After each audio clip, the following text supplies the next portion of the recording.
কুল্লু নাফসিন যায়িকাতুল মউত। আল্লাহ রব তো ইয়া রব্বে করিম, একদিন তো দুনিয়ার থেকে যেতে হবে, মায়া মমতা সব ছেড়ে তো যেতে হবে, মা বাবাকে ছেড়ে যেতে হবে, স্ত্রী পুত্র স্বামীকে ছেড়ে তো যেতেই হবে, আমার শখের ব্যবসাটা তো ছেড়ে যেতেই হবে। মওলা গো, একদিন তো আমাকে ছেড়ে যেতে হবে।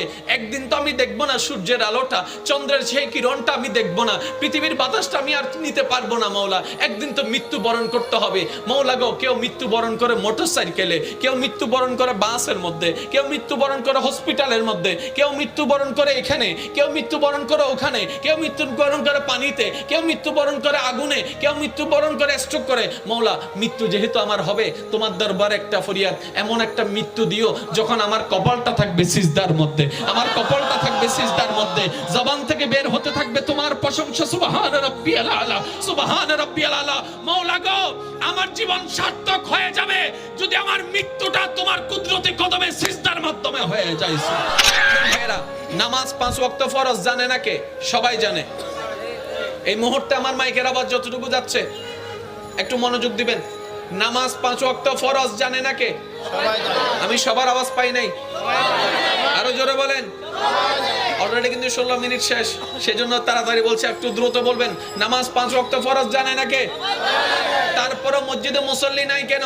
না জানার কারণে নয়, নয়, নয়, নয়, না জানার কারণে নয়, প্রেমে না পড়ার কারণে। যদি প্রেমে পড়তো, একটা মানুষ প্রেমে পড়লে দিনকে রাত বানাই ফেলে, রাতকে দিন বানাই ফেলে, সূর্যের তাপের মধ্যে দাঁড়ায় থাকে, বৃষ্টির মধ্যে ভিজতে থাকে, হাত কেটে ফেলে, এমন করে এমন করে। দুনিয়ার প্রেম যদি একজন মানুষকে এমন পর্যন্ত পর্যায়ে নিয়ে যায়, নেশা করলে মারা যাবে, নেশা করলে কিডনি নষ্ট হবে, নেশা করলে হার্ট নষ্ট হবে, নেশা করলে শরীর নষ্ট হয়ে যাবে, জানার পরও সেই নেশায় চলে যাচ্ছে। এটা যদি দুনিয়ার প্রেম হয়, ও আল্লাহর বান্দারা, একটু চোখ বন্ধ করে ভাবেন না, বান্দা যেদিন রবের প্রেমে পড়বে, উম্মত যেদিন নবী মুস্তাফার প্রেমে পড়বে, জীবন তেমনি পাল্টায় যাবে। সুবহানাল্লাহ।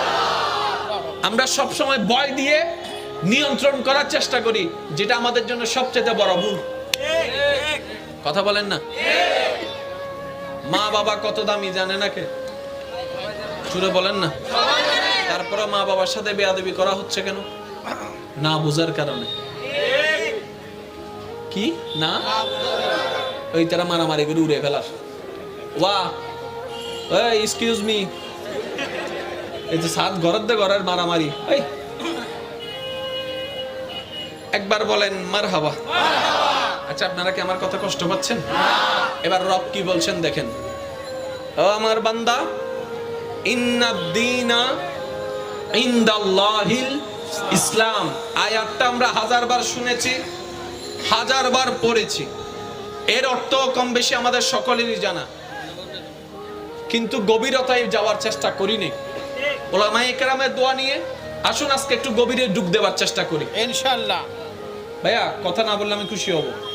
ভাইয়া প্লিজ বলেন, ইন্নাদ-দীনা ইন্নাদ-দীনা ইনদাল্লাহিল ইসলাম। রব বলছেন, হে আমার বান্দারা, ইন্নাদ-দীনা, দ্বীনের মধ্যে আমি রবের কাছে সবচাইতে পছন্দের হচ্ছে ইসলাম। ইসলামটা কি? একটা ধর্ম, সবাই জানি। না না না, ইসলাম শুধু একটা ধর্ম নয়, ইসলাম শুধু একটা নামাজের নাম নয়, ইসলাম শুধু একটা রোজার নাম নয়।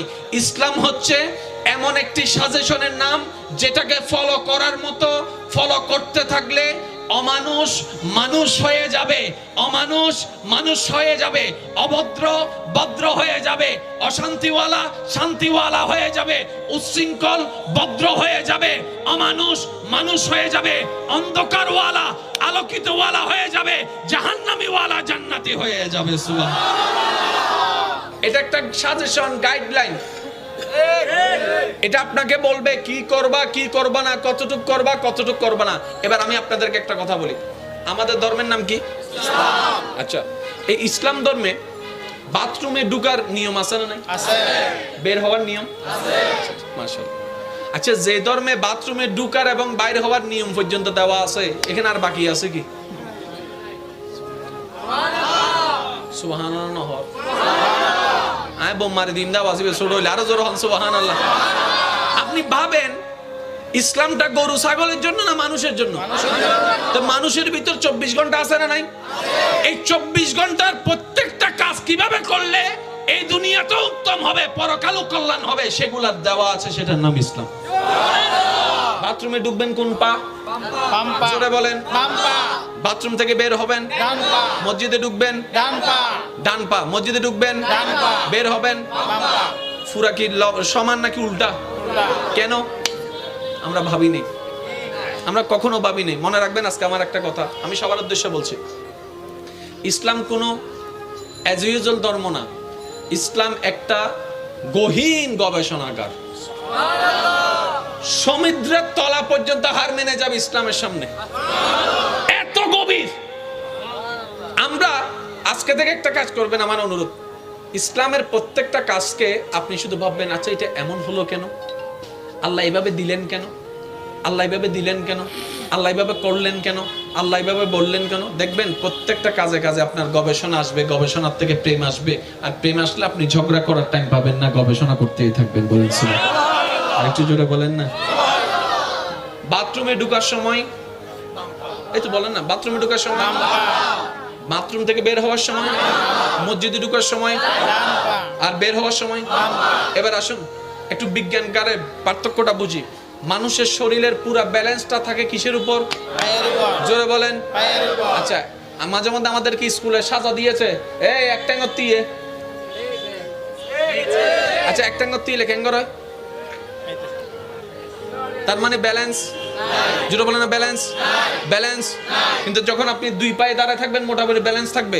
যদি অমনোযোগী থাকেন আর যদি মনোযোগ দেন আমি দাঁড়াইছি, দেখবেন শরীর লড়ে। করে দেখবেন, আপনি করে দেখবেন। ওই কিছু আছে আচ্ছা সে কি ডুলে নাকি অটোমেটিক? খেয়াল করে এই যান, এখন কোন ডুলাডুলি আছে? সবার দিকে দেখেন, কোন ডুলাডুলি আছে? এখন দেখবেন আমার সাথে সাথে বলেন, জন্ম আমার নবীর যুগে হলে কেমন হতো, জন্ম আমার নবীর যুগে হলে কেমন হতো। হুজুর ডুলাডুলি আছে না? কি রে ডুললেন যে আপনারা? আপনি ডুলেছেন আপনি নিজেও জানেন না, বুঝাতে পারিনি মনে কথাটা। এখন কোন ডুলাডুলি নাই, এখন কোন ডুলাডুলি। কিন্তু যখন সুরের মূর্ছনায় চলে আসে অটোমেটিক, দেখেন বলেন লা ইলাহা ইল্লাল্লাহ, লা ইলাহা ইল্লাল্লাহ। এবার দাঁড়ান, এখন অনেকে ডুলে নেয়। কেন ডুলে নেয় জানেন? উনি মাথায় বসায় নিছে ডুলটা ন। এবার উনি কি করতেছেন দেখেন, লা ইলাহা শরীফার নাই। আমাকে বুঝাতে পারছি? জোর করে হয় না, কিছু জিনিস আছে অটোমেটিক। আমি কি বুঝাতে পারছি কথা? তাহলে দুই ভাবে কন্ট্রোল করা যায় শিক্ষিত সমাজের মনোযোগ, একটা হচ্ছে ভয় দিয়ে, একটা হচ্ছে প্রেম দিয়ে। ইসলামে ভয়ও আছে প্রেমও আছে, কিন্তু ভয়ের চাইতেও বেশি যেটাকে গুরুত্ব দেওয়া হয়েছে এটার নাম প্রেম, এটার নাম ভালোবাসা। 5 ওয়াক্ত নামাজ ফরজ সবাই জানে, মুসল্লি নাই কেন মসজিদে? শ্রদ্ধার সাথে বলে গবেষণা করে দেখেন, সবাই জানে 5 ওয়াক্ত, সবাই জানে পড়লে কি লাভ, সবাই জানে না পড়লে কি মাইর আছে, তারপরে নামাজ পড়ে না। কারণ কি? রবের সাথে প্রেমটা করতে জানে না। আর যারা প্রেমে পড়ে গিয়েছে তারা এমন নামাজি হয়েছে কেমন জানেন? রাতের ঘুমটা হারাম করে তাহাজ্জুদে দাঁড়িয়ে গিয়েছে। সুবহানাল্লাহ বলতে হবে। যারা নামাজটা বুঝার মতো বুঝতে পেরেছে তারা সিজদায় গিয়ে একটু দেরি হলে পিছন থেকে কাশি দিয়ে মিস কল দেয় না ইমাম সাহেবকে, তারা সিজদার মধ্যে গিয়ে লুটে পড়ে থাকে। আর এমন অনেকে আছে তারা বলে কুল্লু নাফসিন যায়িকাতুল মউত, আল্লাহ রব তো ইয়া রব্বে করিম একদিন তো দুনিয়ার থেকে যেতে হবে, মায়া মমতা সব ছেড়ে তো যেতে হবে, মা বাবাকে ছেড়ে যেতে হবে, স্ত্রী পুত্র স্বামীকে ছেড়ে তো যেতেই হবে, আমার শখের ব্যবসাটা তো ছেড়ে যেতেই হবে। মওলা গো একদিন তো আমাকে ছেড়ে যেতে হবে, একদিন তো আমি দেখবো না সূর্যের আলোটা, চন্দ্রের সেই কিরণটা আমি দেখবো না, পৃথিবীর বাতাসটা আমি আর নিতে পারবো না। মওলা একদিন তো মৃত্যুবরণ করতে হবে। মওলা গো কেউ মৃত্যুবরণ করে মোটরসাইকেলে, কেউ মৃত্যুবরণ করে বাসের মধ্যে, কেউ কেউ মৃত্যুবরণ করে হসপিটালের মধ্যে, কেউ মৃত্যুবরণ করে এখানে, কেউ মৃত্যুবরণ করে ওখানে, কেউ মৃত্যুবরণ করে পানিতে, কেউ মৃত্যুবরণ করে আগুনে, কেউ মৃত্যুবরণ করে স্ট্রোক করে। মওলা, মৃত্যু যেহেতু আমার হবে, তোমার দরবারে একটা ফরিয়াদ, এমন একটা মৃত্যু দিও যখন আমার কপালটা থাকবে সিজদার মধ্যে, আমার কপালটা থাকবে সিজদার মধ্যে, জবান থেকে বের হতে থাকবে তোমার প্রশংসা, সুবহান রাব্বিয়াল আলা, সুবহান রাব্বিয়াল আলা। মওলা গো, আমার জীবন সার্থক হয়ে যাবে যদি আমার মৃত্যুটা তোমার কুদরতি কদমে সিজদার মাধ্যমে হয়ে যায়।